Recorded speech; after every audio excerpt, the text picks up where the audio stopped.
Hello' everyone, welcome to my YouTube channel. আপোনালোকে কেনে আছে? ভালে আছেনে? আশা কৰিছোঁ আপোনালোকে ভালে আছে, লগতে ময়ো ভালে আছোঁ।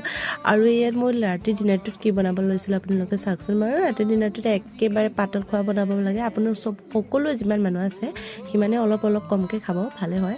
আৰু ৰুটিটোতো বহুতেই ভালে খালে, আৰু সেইকাৰণে ৰুটি বনাইছোঁ। আপোনালোকে নাভাবিব ইমানখিনি ৰুটি বনাইছোঁ তো মই অকলে খাম। আমি চাৰিজনমান আছোঁ, আৰু এইকেইটা আমাৰ ৰুটি পাতল খোৱা হ'ব। আৰু শীতকাল বুলিলেতো আৰু ক'বই নালাগে দেই, ৰুটিৰ লগত আৰু কিবা কিবি মানে ঘুগুনি, চিকেন কাৰী কিবা কিবি হ'লে ভাল লাগে। মই স্পেচিয়েলি আজি কি বনাইছোঁ আপোনালোকে গেছ কৰাচোন। সেইকাৰণে মই ৰুটি বনাইছোঁ। আৰু আপোনালোকে কোনে কোনে মোৰ ভিডিঅ' চাই ভাল লাগে প্লিজ লাইক কৰি দিব মোৰ ভিডিঅ'টো, আৰু কমেণ্টত বক্স জনাব, আৰু লগতে মোৰ চেনেলটো ছাবস্ক্ৰাইব কৰিব নাপাহৰিব, আৰু লগতে শ্বেয়াৰ কৰি দিব।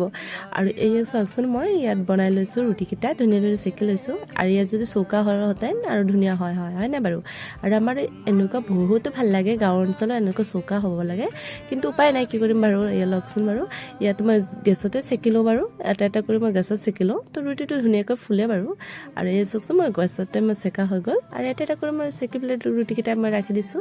আৰু নেক্সট ৰুটি আৰু এটা পেলাইছোঁ, কেইটামান বনাই লওঁ ধুমা-ধুমকৈ। আৰু ৰাতিটো বহুতে ৰাতি হৈ গ'ল আজি, আৰু খোৱাৰ তো মোৰ ৰুটিকেইটা গোটেইকেইটা ৰেডি হৈ গ'ল। আৰু মই ইয়াতে বাতি লৈ লৈছোঁ, বাতিত লৈ পেলাই চিকেন কাৰী বনাইছোঁ আজি মই। এয়া চাওক চিকেন কাৰী, আৰু এটা কণী লৈ লৈছোঁ, আমাৰ গাঁৱৰ লোকেল কণী। আৰু মোৰ আজি ভিডিঅ'টো ইমান